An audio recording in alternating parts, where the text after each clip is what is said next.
setengah 9 aja nih. Cekin online dulu ah.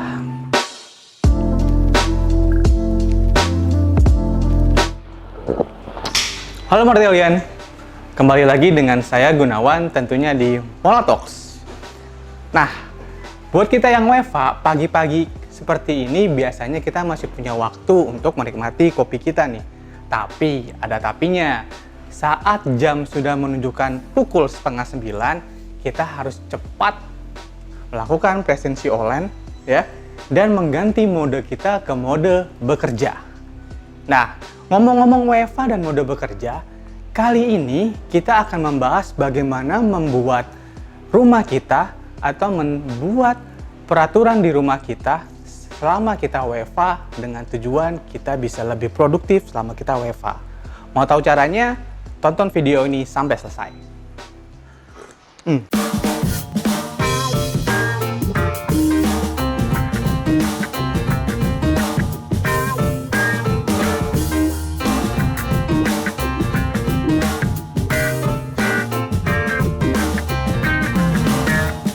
Oke Martelian, sebelumnya kita sudah pernah bahas di WFH produktif. Sebelum kita memulai WFH, kita harus mencari tempat yang nyaman buat kita bekerja, ya. Nah, selain tempat yang nyaman, kita juga harus memastikan bahwa di tempat itu minimal suara, dan sebelumnya pastinya agar kita tetap semangat, pastikan kalau kita saat WFH itu kita berpakaian seperti kita berpakaian saat kita bekerja di office tentunya.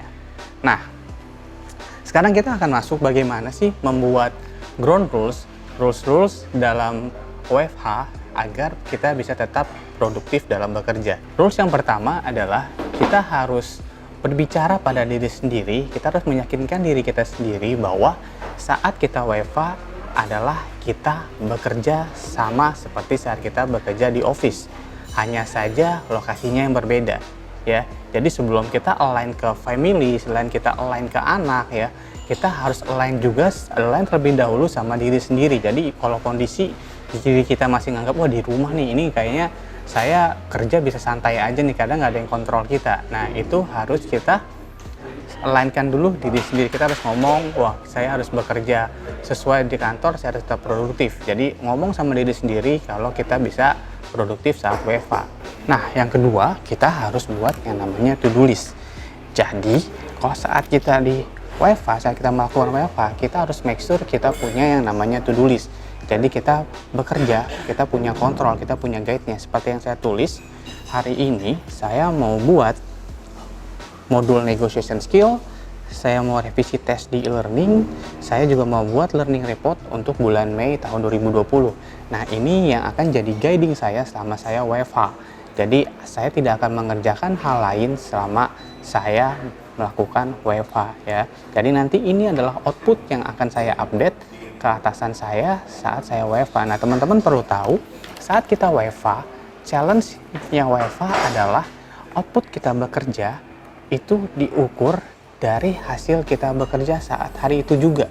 Jadi kebayang kalau teman-teman tidak ada output, atasan teman-teman punya persepsi kalau wah nih anak nggak ada outputnya selama dia WFH. Oh kok si A ini nggak ada outputnya selama WFH, apakah dia benar bekerja atau dia tidak melakukan hal yang lain. Nah teman-teman mungkin bekerja, tapi karena teman-teman nggak punya to-do list seperti ini, ya teman-teman hanya muter-muter di pekerjaan yang ibaratnya tidak punya bobot yang cukup untuk menyatakan kalau teman-teman produktif. Sepertinya apa? Mungkin seperti kayak checking email ya, reply email, tapi emailnya itu tidak punya bobot yang besar ke pekerjaan teman-teman. Nah, itu yang harus dihindari ya. Ya kalau kami di learning misalnya, oh saya meeting atau training, nah itu yang mungkin bisa jadi bobot teman-teman selama teman-teman WFH. Yang ketiga adalah kita tahu kita punya mode-mode dalam kehidupan ya. Contohnya saat kita di kantor, kita punya mode kita di pekerjaan ya, atau mode kita di kantor.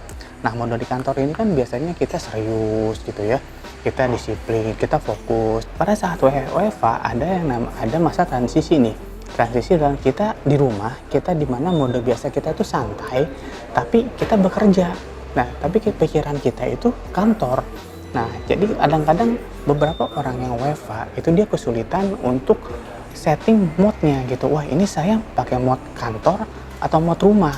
Nah, itu yang harus teman-teman setting dulu. Kalau oh iya saya di rumah, tapi mode yang saya gunakan adalah mode kantor ya. Mode kantor, mode yang fokus, disiplin dan serius. Nah, kalau teman-teman pakai mode yang di rumah atau belum teman-teman masih menggunakan mode sebelumnya, takutnya hal-hal yang teman-teman sudah catat di to-do list tadi nggak tercapai. Jadi changing mode tadi itu penting. Nah, changing mode ini juga berkaitan sama poin yang keempat. Apa tuh poin yang keempat? Yaitu alignment with family.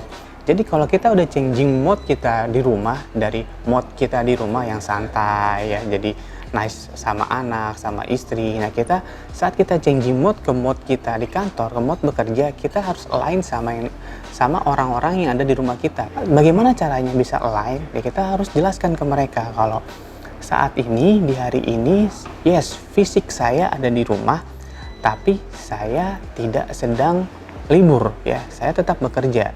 Nah, itu yang harus dijelaskan. Jadi visinya itu jelas. Jadi kalau teman-teman takutnya nanti settingnya kan mode kantor di mana serius, fokus, tiba-tiba ada anak ngajak main gitu kan. Wih, ada papa di rumah nih, papa main yuk gitu. Nah, teman-teman pada saat itu lagi fokus serius karena yang di setting itu mode kantor.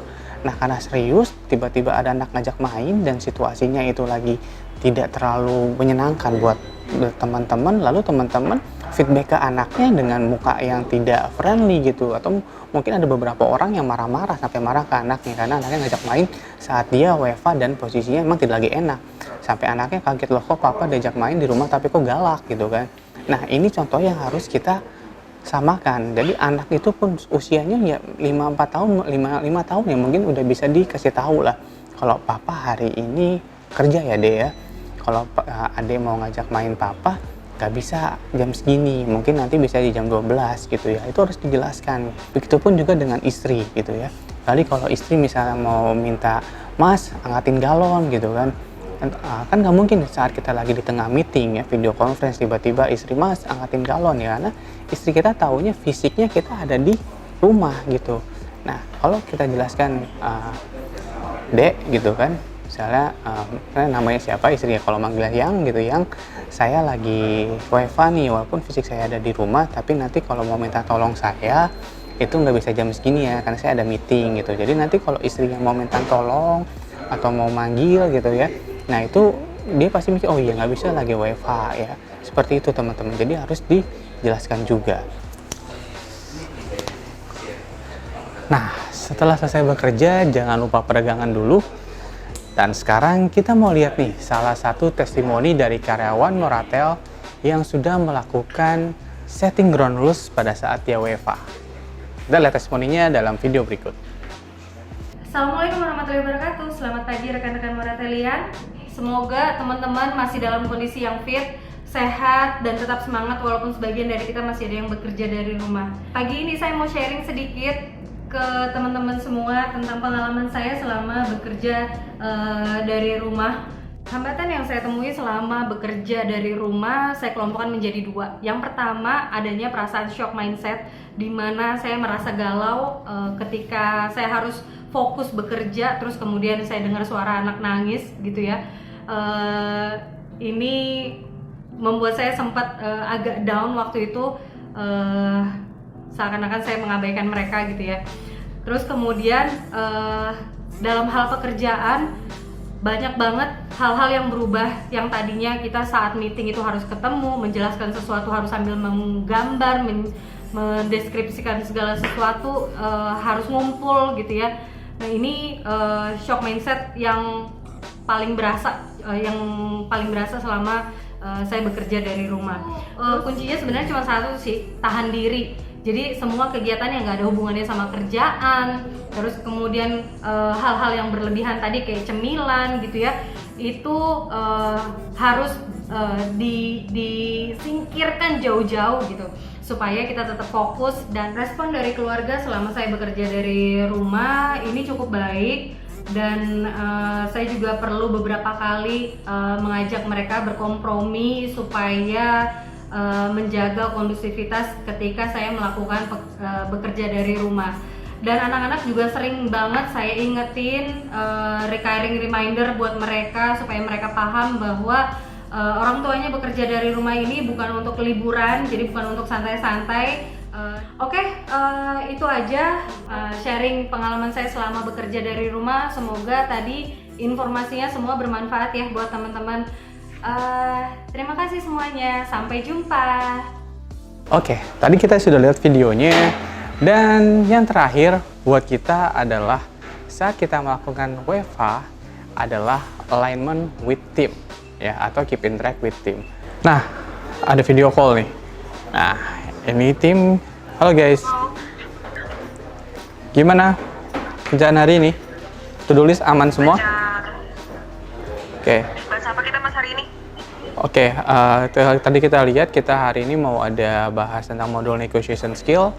Lalu yang kedua kita mau ada coba revisi untuk yang tes-tes di e-learning.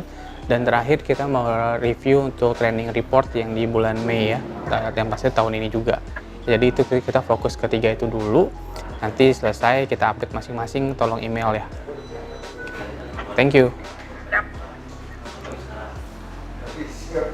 Oke, teman-teman, salah satu biggest struggle dalam remote working adalah komunikasi dan kolaborasi. Dan salah satu cara menindaklanjuti hal tersebut adalah seperti yang saya lakukan dengan tim saya tadi, yaitu tetap melakukan komunikasi dan kolaborasi selama WFH maupun WFO. Jadi kalau teman yang ada di WFO, teman-teman yang bekerja di kantor maupun yang bekerja di rumah, dia harus tetap keep in track, ya. Dan yang kedua, itu juga biggest struggle adalah perasaan merasa sendiri. Nah, untuk lebih jelasnya bagaimana melakukan komunikasi, kolaborasi, dan mengatasi perasaan merasa sendiri saat WFH, kita akan bahas di episode Moratech selanjutnya. Halo Moratelian, bersama lagi dengan saya di Moral Talks. Hari ini kita akan... Bagaimana kejelasannya, kita akan sharing selama sesi ini.